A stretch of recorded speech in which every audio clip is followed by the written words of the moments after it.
Bonjour, bienvenue à tous pour ce petit atelier d'une durée de 1 heure à peu près.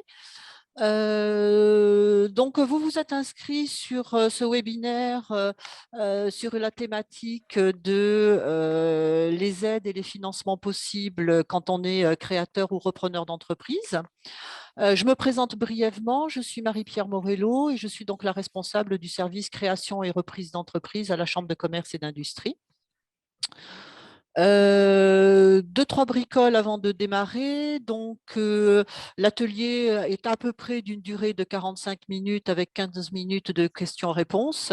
Alors, pour ce qui est de poser vos questions depuis le chat ou en prenant la parole, on fera peut-être ça après l'atelier et en direct, parce que sur le chat, animer et gérer le chat en même temps, ça risque d'être un petit peu compliqué. Donc, bon, on va dérouler un petit peu tout ça et si vous avez des questions, on gère les questions à l'issue de la présentation. Donc, pour les micros et vos caméras, vous les gardez coupés parce que a priori, on est 80 ou 90, donc ça risque sur la bande passante, ça risque d'influer un peu sur la bande passante. Et puis, le webinaire donc, est enregistré et à partir de la semaine prochaine, vous pourrez en disposer sur le site de la Chambre de commerce et d'industrie en replay. On va démarrer donc, sur la thématique des financements et des aides possibles quand on décide de créer ou reprendre une entreprise. Donc, dans un premier temps, avant d'aller solliciter des aides, des subventions, des prêts d'honneur, etc., il faut quand même que vous sachiez à combien votre projet va se monter. Donc, il faut déterminer ses besoins donc, et les chiffrer. Alors, je vous donne des exemples. Parmi ceux-là, effectivement, certains en auront besoin de plus, d'autres pas du tout. Donc, si vous êtes, par exemple, vous souhaitez créer ou reprendre une boutique, peu importe, en centre-ville de Bressuire, de Parthenay, de Niort, etc. Donc, si vous reprenez une entreprise, il s'agira d'acheter le fonds de commerce. Donc, il va falloir effectivement mettre l'achat du fonds de commerce, je l'achète par exemple 80 000 euros. Ou alors un pas de porte. Le pas de porte, c'est un emplacement commercial qui est vide, qui se vend mais qui est vide. D'accord ? Souvent, dans les centres-villes, les pas de porte ont souvent des fois la même valeur que les fonds de commerce. On arrive à voir des choses un peu étonnantes. Donc voilà, donc vous mettez le prix en face. Si vous avez trouvé votre local grâce à une agence immobilière, il faudra effectivement indiquer les coûts de l'agence immobilière. Les frais d'établissement également. Les frais d'établissement, ce sont les frais qui sont induits par la structure juridique sous laquelle vous allez exploiter votre activité. Je prends un exemple, l'entreprise individuelle, les frais d'établissement, c'est à peu près 70 euros. Pour une société, il va falloir faire les statuts juridiques, etc. On peut mettre déjà une somme globale, même si ça sera un petit peu moins, vous pouvez déjà mettre une somme globale d'environ 1 500 euros.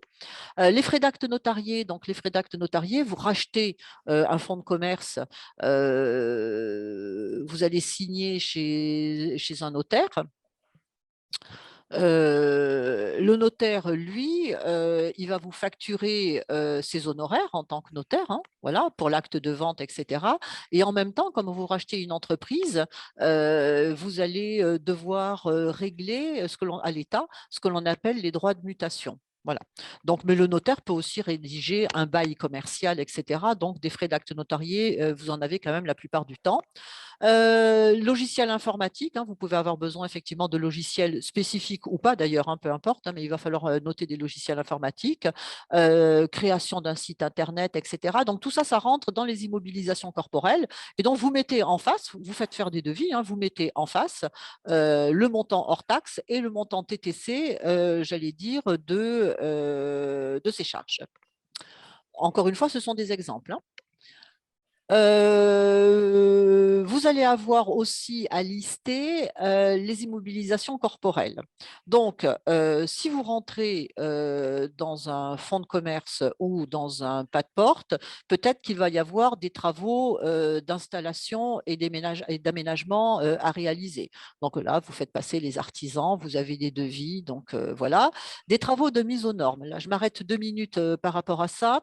Au niveau des travaux de mise aux normes, vous avez trois choses quand même impérativement à voir, que ce soit sur un rachat de fonds de commerce ou un pas de porte. Bien entendu, si vous fixez le siège social à votre domicile, on n'en parle pas, hein, bien sûr. Donc, dans ces locaux, vous allez avoir tout ce qui concerne la commission de sécurité. La commission de sécurité qui est liée bien entendu aux ERP. Les ERP, ce sont les établissements recevant du public. Donc, avant d'acheter un fonds de commerce ou de vous implanter dans un pas de porte, il faut quand même regarder si le local est aux normes de sécurité.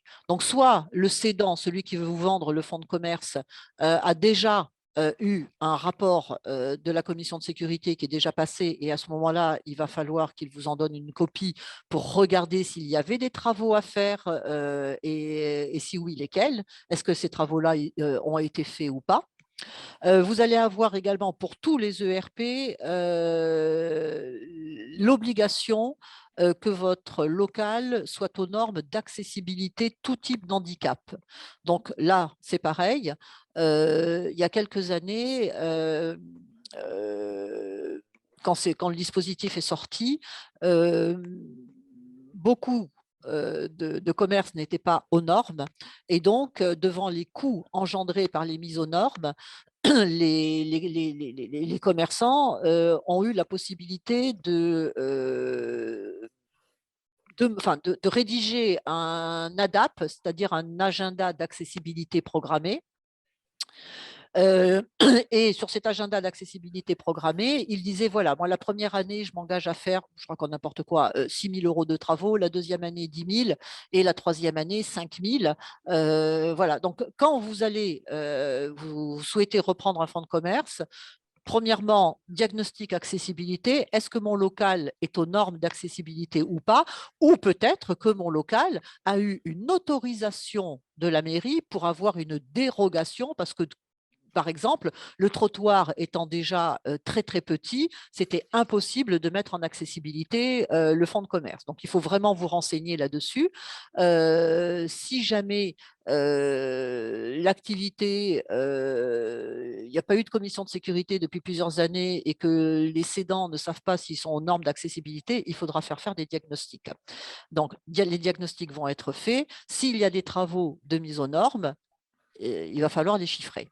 Et puis, quand j'ai indiqué le secteur des CHR, c'est-à-dire café, hôtel, restaurant, eux sont impactés par une autre norme qui est la norme hygiène. C'est-à-dire que toute la cuisine et autres doivent être aux normes d'hygiène. Et donc là, normalement, c'était comment dire, les services vétérinaires qui passaient pour pour faire faire les contrôles. Voilà, donc là, il y aura également un diagnostic à faire si jamais vous reprenez un restaurant ou un hôtel ou un café qui sert des sandwichs, etc. Il faudra regarder quand même si le fonds de commerce est bien aux normes.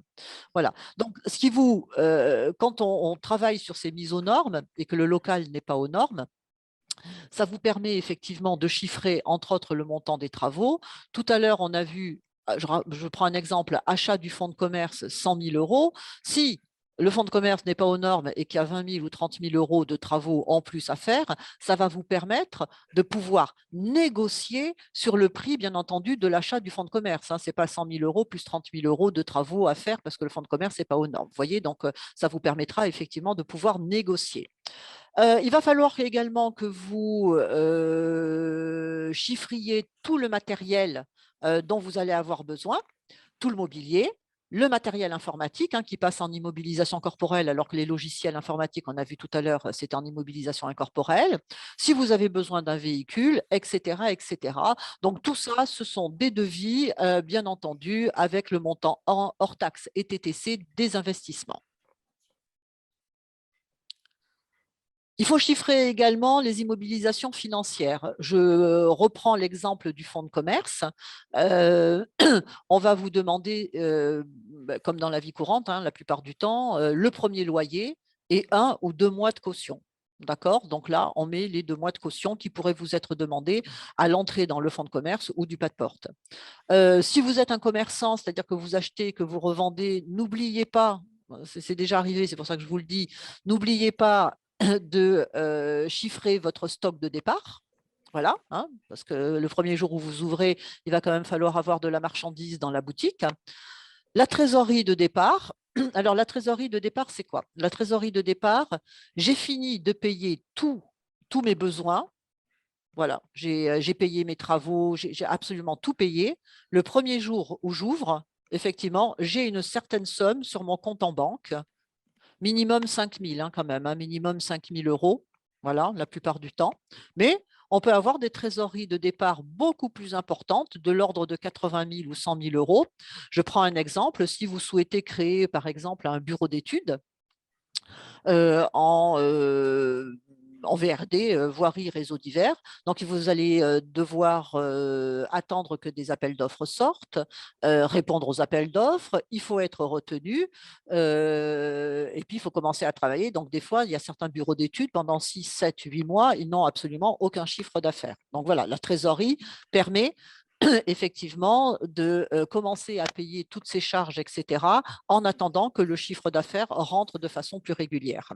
Et puis, ne surtout pas oublier, dès le démarrage, hein, quand on travaille, parce que ce que je suis en train de vous présenter, ça s'appelle le plan de financement initial, dès le démarrage, vous allez avoir des charges à payer avant même d'avoir ouvert la boutique ou l'activité de prestation de services, etc. Donc, et parmi ces charges, il va falloir que vous preniez une assurance, hein, assurance responsabilité civile professionnelle, décennale pour certains d'entre vous, hein, les artisans, ils ont des décennales, etc. Donc, bien vous renseigner sur toutes les assurances à prendre dès le démarrage. La publicité de départ, hein, personne ne vous connaît, quelle publicité vous allez, quelles actions vous allez mettre en place et il va falloir chiffrer ces actions-là. Le premier loyer, bien entendu. Alors, les stages obligatoires, pour certaines activités, pour pas mal d'activités d'ailleurs, il va y avoir des stages obligatoires. Si vous ne les faites pas, ça va être compliqué d'ouvrir. Je prends des exemples. Si vous êtes si vous souhaitez reprendre par exemple un bar tabac presse, pour le bar, vous avez un stage obligatoire pour exploiter la licence 4, même la licence 3. À partir du moment où vous allez vendre de l'alcool, il y a un stage d'une semaine obligatoire à faire. Si vous reprenez un restaurant ou vous êtes en restauration rapide, etc., il va falloir effectivement faire un stage qui s'appelle le stage HACCP, c'est un stage d'hygiène obligatoire. Les tabacs, le stage est obligatoire également. La presse, le stage est obligatoire si vous souhaitez vendre de la presse, etc. Donc, mais ça, vous inquiétez pas, quand on vous accompagne, on fait bien entendu avec vous le point sur toute la réglementation et sur sur tous ces stages obligatoires que vous serez obligé de suivre. Dans les charges de démarrage, on va retrouver également la garantie de prêt. Alors, c'est quoi la garantie de prêt? La banque est d'accord pour vous accompagner. Hein, vous demandez par exemple un prêt de 50 000 euros, la banque est d'accord pour vous accompagner, elle trouve que le projet est intéressant. Par contre, elle va se retourner vers une société de garantie, société de caution. Hein. Vous avez BPI France, vous avez la CIAGI, vous avez France Active également, vous avez la Socama qui est la propre société de caution de la Banque Populaire.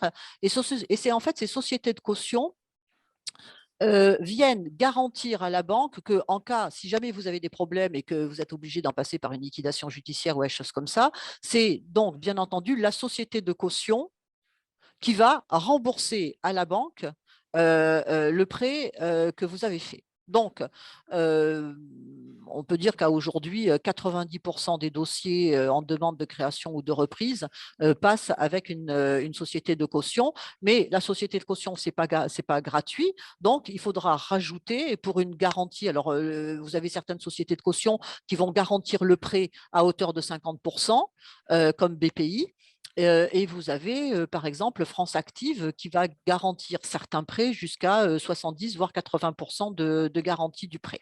Voilà. Et puis, etc., parce que vous pouvez avoir d'autres charges de démarrage. Là, je vous ai mis les plus courantes. Donc, on chiffre la totalité de ces besoins au démarrage. Et maintenant, le but du jeu, c'est de se dire, ben voilà, par exemple, mon projet, il est chiffré à 100 000 euros. Où est-ce que je trouve ces 100 000 euros? C'est ça le but du jeu maintenant, c'est de se dire où est-ce que je vais trouver ces 100 000 euros. Donc, déjà, premièrement, c'est très compliqué de présenter un dossier de financement auprès des différents financeurs sans avoir de l'apport personnel. Il faudrait vraiment que ça soit un tout petit prêt, je ne sais pas moi, 4 000, 5 000 euros. Voilà. Partez du principe que l'apport personnel est quand même la plupart du temps exigé. Donc cet apport personnel, il peut prendre deux formes. Donc en nature, je prends un exemple. Tout à l'heure, on a parlé d'un véhicule dans les besoins. Si le véhicule, vous l'avez déjà, ça ne sert à rien et que vous allez l'utiliser pour l'entreprise, ça ne sert à rien d'en acheter un. Donc, vous le mettez en véhicule à portée. Tout à l'heure, au lieu de mettre véhicule, par exemple, 10 000, vous allez le mettre en véhicule à portée à la valeur, bien entendu, de sa valeur à aujourd'hui, hein, en occasion, pas à la valeur d'achat d'il y a 4 ou 5 ans quand vous l'avez acheté. Donc, et vous mettez par exemple véhicule à portée, la valeur d'aujourd'hui c'est 5 000, vous mettez 5 000. Donc, vous les mettez dans les besoins et dans les ressources, on va retrouver apport personnel en nature sur le véhicule, 5 000 euros. Et l'apport personnel également, c'est en numéraire. Donc, le numéraire, c'est de l'argent, hein. Et donc, cet apport personnel, alors c'est pour ça que j'attire un peu votre attention là-dessus parce que je le vois encore assez fréquemment. Ce n'est pas un prêt que vous allez faire à la banque, hein. L'apport en numéraire, c'est bien quelque chose que ce sont des économies que vous avez. Ne faites pas de prêt à la banque, d'abord pour avoir un apport pour votre création ou votre reprise d'entreprise. A priori, la banque refusera de toute façon et ce n'est pas souhaitable. Donc déjà, voilà, on finance, gardez en mémoire qu'on finance avec déjà son propre argent. Ensuite, qu'est-ce qui existe au niveau des aides et des subventions? Donc là, la première aide, c'est une subvention. Donc le principe d'une subvention, c'est que c'est de l'argent que l'on vous donne et que vous n'avez pas besoin de rembourser.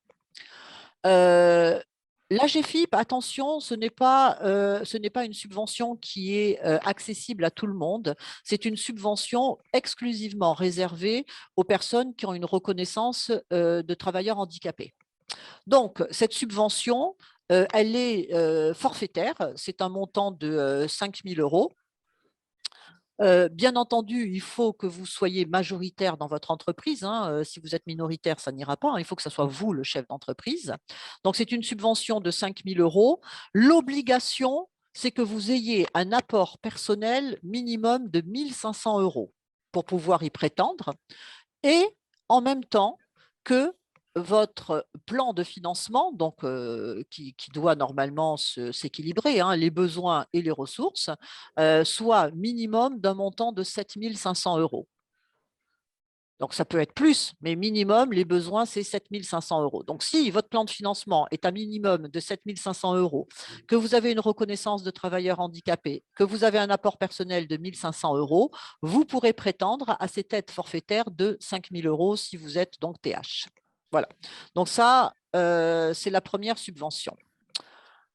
Deuxièmement, Pôle emploi. Donc, au niveau de l'État, si vous êtes demandeur d'emploi, indemnisé par Pôle emploi ou susceptible de l'être. Alors, susceptible de l'être, ça veut dire que vous êtes peut-être en train actuellement de signer une rupture conventionnelle ou que vous êtes en délai de carence. Pour certains, l'État peut mettre 3, 4, 5 mois pour certains cadres pour démarrer une indemnisation.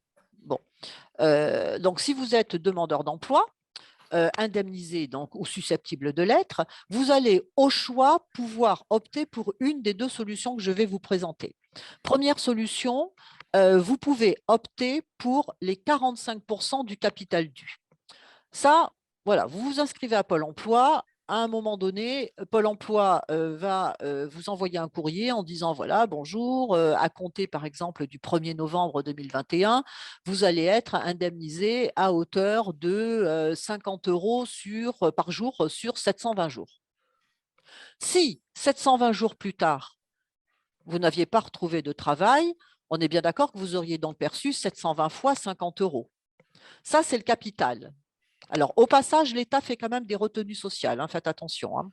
Voilà, il va y avoir des retenues sociales.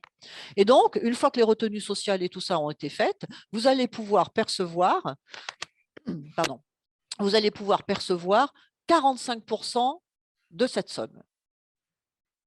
Et ces 45% vous seront versés en 2 fois, 50% de la somme sur présentation du CABIS.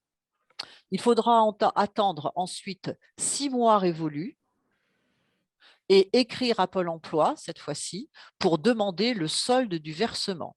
Donc l'autre moitié, les 50 autres % de la somme, bien entendu, si l'entreprise est toujours en activité. Parce que si dans les 6 premiers mois, vous avez fermé l'entreprise au bout de 3 mois, il y aura pas vous n'aurez pas le remboursement. La deuxième solution, si vous n'optez pas pour les 45% du capital dû, ça va être d'opter pour le maintien des indemnités ACEDIC. Donc, vous allez pouvoir avoir votre entreprise et en même temps pouvoir percevoir vos indemnités ACEDIC. Donc ça, ce dispositif, ça va jusqu'à extinction des droits. Donc, si vous êtes indemnisé pendant 2 ans, vous pouvez percevoir vos indemnités ACEDIC pendant 2 ans. Ça a un avantage, ça veut dire que, alors tout dépend du montant de vos indemnisations, on est bien d'accord, hein, mais ça a quand même un avantage, c'est que pendant 1 an ou 2 ans, vous n'allez pas du tout prélever sur l'entreprise une rémunération de chef d'entreprise. D'accord? Donc, ça permet d'amoindrir les charges de l'entreprise et donc d'avoir très certainement, je l'espère, une trésorerie beaucoup plus confortable. Donc, par contre, si vous prélevez quelque chose sur l'entreprise, si vous optez pour le maintien de vos indemnités ACEDIC et que en même temps, vous prélevez quelque chose tous les mois sur votre entreprise, hein, une rémunération par exemple de 300 € par mois sur l'entreprise, Pôle emploi ne vous versera pas la totalité de l'indemnisation ACEDIC. Forcément, à un moment donné, s'ils ont trop versé, ils vous redemanderont de rembourser l'argent. Et c'est pour ça que Pôle emploi demandera à votre expert comptable une attestation comme quoi vous n'avez rien prélevé sur votre entreprise pendant la période. Donc voilà, donc pour Pôle emploi, c'est si vous êtes indemnisé ou susceptible de l'être, vous aurez la possibilité d'opter soit pour les 45% du capital dû, soit pour le maintien effectivement des indemnités ACEDIC jusqu'à extinction des droits. Je vais passer la parole maintenant à Laurence de la région Nouvelle-Aquitaine qui va vous présenter le dispositif effectivement des aides régionales à la création et reprise d'entreprise. Bonjour à tous, merci Marie-Pierre. Je me présente, Laurence Simonet-Matas, chargée de mission au sein de la direction de l'économie territoriale à la région Nouvelle-Aquitaine. Je vais aborder avec vous les aides régionales à la création et transmission reprise en faveur des TPE, les très petites entreprises, qui s'adossent à un règlement qui a été voté donc le 17 décembre 2020. Qu'est-ce qu'on entend par très petites entreprises?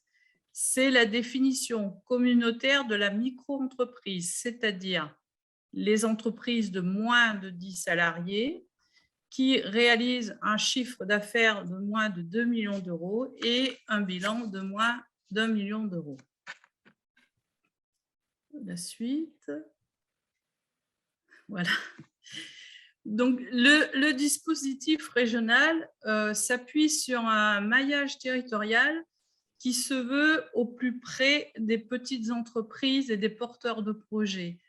L'objectif est de permettre à chaque porteur de projet d'avoir recours aux compétences d'un conseiller, le conseiller le plus proche, consulaire, comme la chambre de métier, la chambre de commerce, et aussi les autres partenaires du dispositif régional Entreprendre en Nouvelle-Aquitaine, qui sont par exemple France Active, Le Sèvres Initiative pour les prêts d'honneur, l'ADI pour microcrédit professionnel, IFCG et aussi la FIPA pour des projets qui concerne davantage le milieu rural. L'objectif est bien la priorité régionale et l'accompagnement des porteurs de projets et des entreprises pour un objectif qui est de rendre votre projet viable et pérenne, d'où l'importance du financement de la région de cet accompagnement. Ensuite, nous allons voir plus précisément les aides financières directes auprès des porteurs de projets. Donc, en ce qui concerne la création, c'est une aide qui va abonder les apports personnels avec bien sûr des conditions. Donc, la première, c'est que la demande doit s'effectuer dans les 6 premiers mois de l'existence de l'entreprise à compter de sa date d'immatriculation.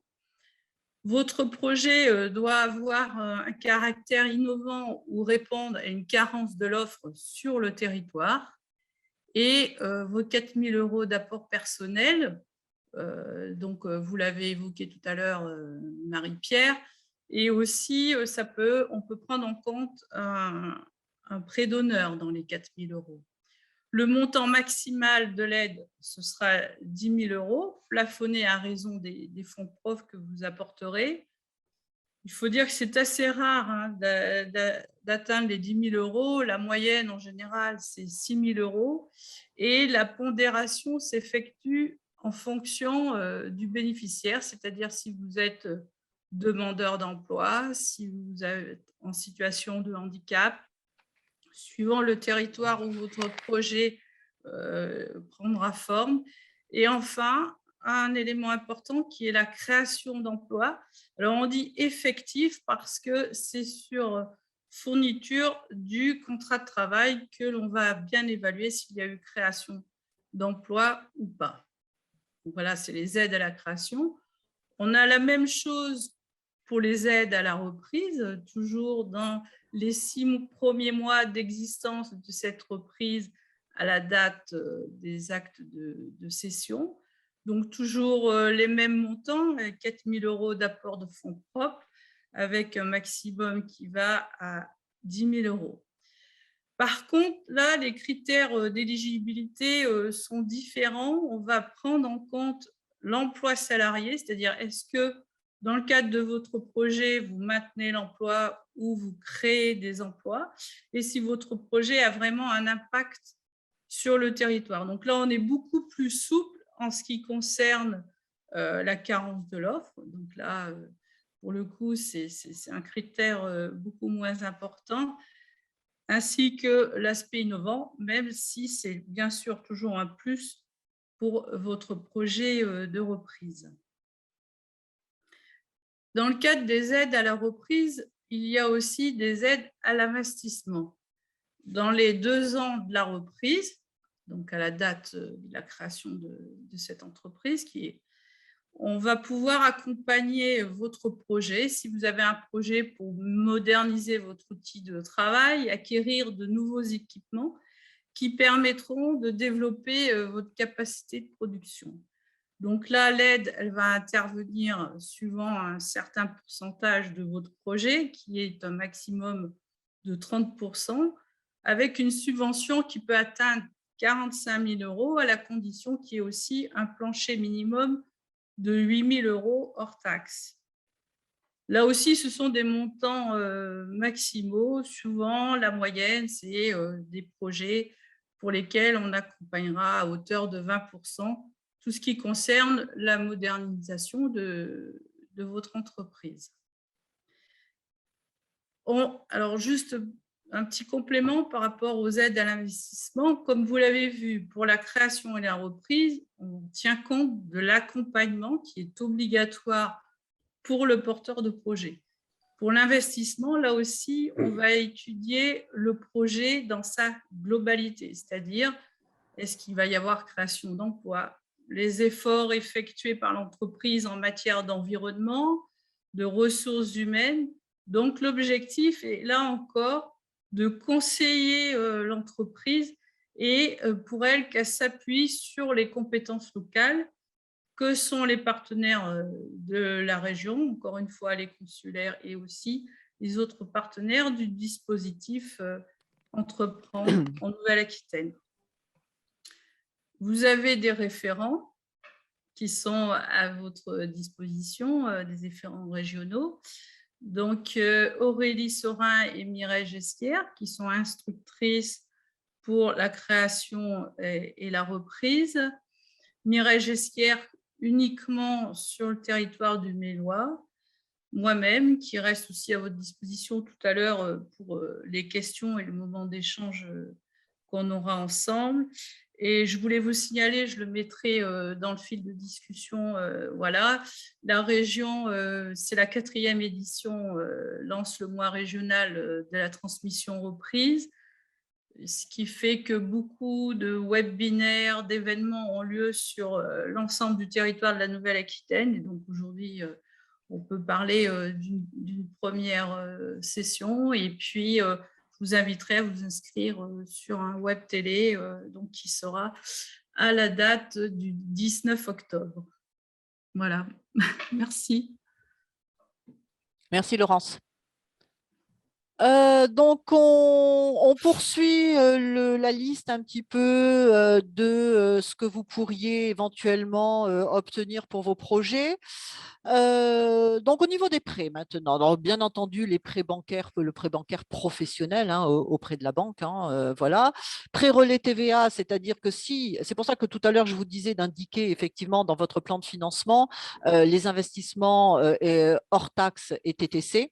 Enfin, pas que les investissements d'ailleurs, hein, tout le plan de financement est indiqué en hors taxe et en TTC, parce que si vous avez beaucoup de travaux, si vous avez beaucoup d'investissements, du matériel, etc., et que par exemple, vous avez un projet hors taxe à 100 000 avec 20 000 de TVA, ça nous fait donc un projet à 120 000 TTC, la banque va pouvoir, si elle est d'accord pour vous accompagner, bien entendu, sur le financement de votre projet, va pouvoir accepter un prêt relais TVA de 20 000 euros, c'est-à-dire qu'ils vont vous prêter cette somme sur du très court terme, 4 mois, 5 mois, en attendant que l'État vous rembourse la TVA de votre plan de financement. Et donc, dès que l'État vous rembourse ça, vous remboursez immédiatement la banque. Voilà, donc sachez que ça existe. Donc, prêt bancaire professionnel, le prêt relais TVA. L'ADI. L'ADI est une structure nationale qui s'appelle l'Association pour le droit à l'initiative économique. L'ADI attribue des microcrédits. Donc, grand maximum, 10 000 euros. Et ça n'est pas compatible avec un prêt bancaire professionnel. Si vous vous adressez à l'ADI, ça veut dire qu'a priori, soit la banque, aucune banque n'est intéressée par votre projet, soit que vous pouvez être un petit peu en difficulté, hein, interdit bancaire, fichier Banque de France, au RSA, etc. etc. Ce n'est pas pour ça que vous ne pourrez pas vous installer, mais effectivement, le microcrédit sera limité à grand maximum 10 000 euros. Par ailleurs, la banque demandera à une personne de votre entourage, il faudra trouver une personne effectivement, qui pourra se porter caution à hauteur de 50% du prêt qui vous sera accordé. Possibilité de différer le remboursement de 3 mois et vous avez un taux fixe qui est à 7,4%. Voilà. Donc ça, effectivement, l'ADI fait partie du groupement dont Laurence vous parlait tout à l'heure, fait partie de notre groupement, les sept structures pour vous accompagner dans votre projet de création ou de reprise d'entreprise. BPI France. Donc BPI France, tout à l'heure j'en ai rapidement parlé, c'est également, enfin, outre le fait que BPI France soit une société de garantie hein, pour garantir les prêts, BPI France effectivement peut vous aider à financer des projets. Alors, je ne vais pas tout détailler parce qu'on va largement déborder autrement. Peut vous aider à financer des projets dans l'innovation. Hein, si vous portez un projet innovant, donc il faudra de toute façon, à mon avis, se tourner vers BPI France. Peut vous aider également à financer votre trésorerie. Peut financer des projets dans l'énergie ou dans l'environnement, financer des projets à l'export, etc., etc. Donc, allez voir sur leur site internet, sur le site internet de BPI France, c'est très clair, c'est super bien expliqué, et donc voir un petit peu ce à quoi vous pourriez éventuellement être éligible. Les prêts d'honneur. Alors, il existe dans le département une structure qui s'appelle Initiative de Sèvres. Initiative de Sèvres attribue des prêts d'honneur alors je reprends un petit peu mes notes, pour des activités en création ou en reprise d'entreprise, bien entendu, d'industrie, artisanat de production, services aux entreprises, transformation de produits agricoles ou agroalimentaires, formation et des projets dans l'innovation. Le montant du prêt est compris, ce prêt d'honneur, donc prêt à taux zéro, est compris entre 8 000 et 39 000 euros à concurrence de l'apport personnel du porteur de projet et avec l'obligation de la création de 5 emplois dans les 3 ans. Bon, ça, c'est la grosse plateforme du conseil départemental. Mais cette grosse plateforme du conseil départemental gère également des mini-plateformes sur chaque territoire. Vous avez Toire Initiative, vous avez Bocage Initiative, vous avez Mélois Initiative, Gatine Initiative. Et dans CBE Niort Initiative, on a regroupé donc tout le territoire de la communauté d'Aglo-Niortaise avec le pays au Val-de-Sèvres.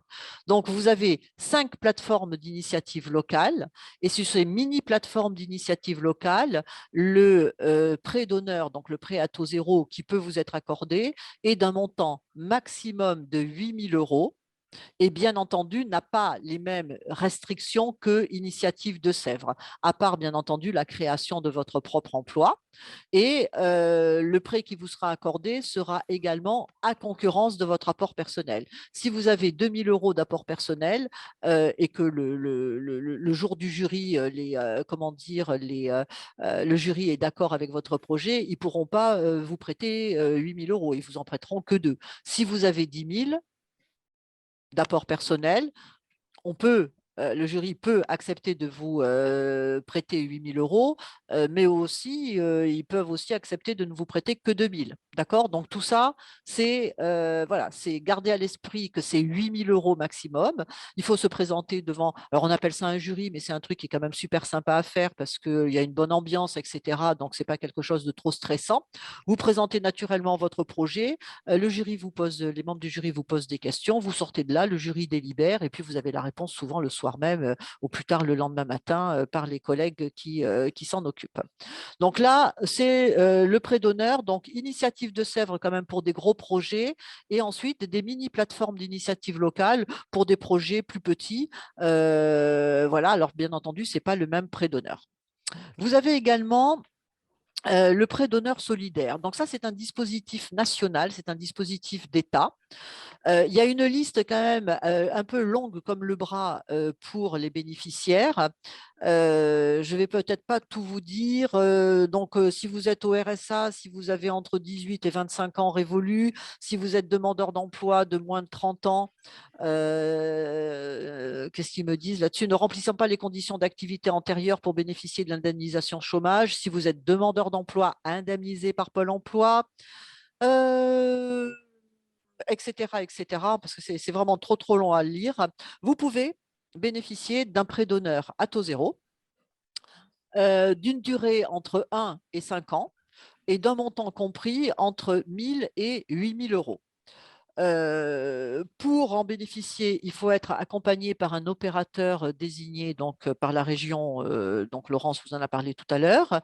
Et par contre là, la petite donnée différente par rapport aux autres aides, c'est que là, le prêt bancaire est obligatoire. Donc pour pouvoir prétendre au prêt d'honneur solidaire, vous serez obligé de faire effectivement un prêt bancaire complémentaire d'un montant au moins égal au PHS, au prêt d'honneur solidaire. Si on demande 5 000 euros de prêt d'honneur solidaire, ça veut dire que minimum, le prêt bancaire à la banque, il est minimum donc de 5 000 euros. Donc, vous avez, ça a été remanié, cette aide-là. Avant, ça s'appelait le NACRE. Pour certains d'entre vous, vous avez peut-être déjà entendu parler. Maintenant, ça s'appelle le prêt d'honneur solidaire. Et donc, l'État a recentré les organismes qui pouvaient vous le délivrer. Et vous avez donc l'ADI, dont on vient de parler tout à l'heure. Vous avez France Active, dont on a également parlé, qui est également une société de garantie, mais qui attribue également le prêt d'honneur solidaire.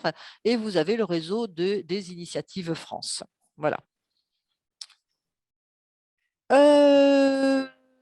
Alors, excusez-moi pour la prononciation, le crowdfunding. Donc, ça, nous, on travaille avec, alors je cite, hein, mais il en existe plein d'autres en France, hein, bien entendu, mais nous, on travaille avec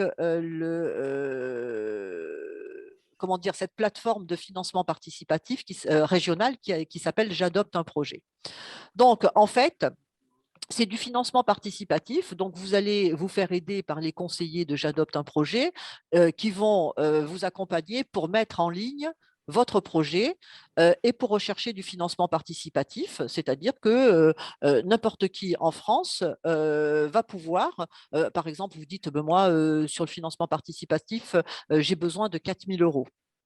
Bon, donc les gens vont se brancher sur le site internet, vont regarder. Vous allez avoir des clients, des particuliers, hein, qui vont être très très intéressés par votre projet et qui vont vous faire par exemple une donation, qui vont vous donner 20 euros, 30 euros, 40 euros, etc. Le but du jeu, c'est que si vous arrivez, alors ça va être pendant une durée donnée, par exemple 3 mois, vous dites, moi, je cherche 5 000 euros pendant 3 mois.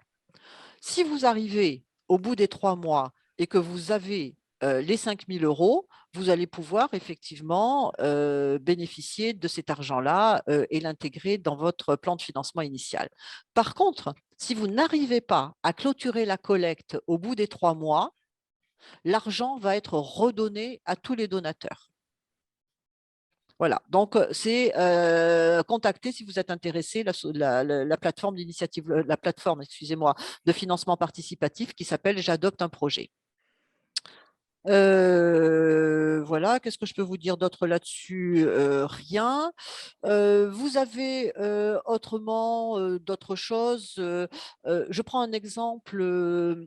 Alors, j'en ai pas parlé, mais après, c'est à voir avec chaque banque. Mais je sais, par exemple, au niveau du Crédit Mutuel Océan, ils ont un prêt d'honneur, donc un prêt à taux zéro, qui s'appelle Avenir Océan.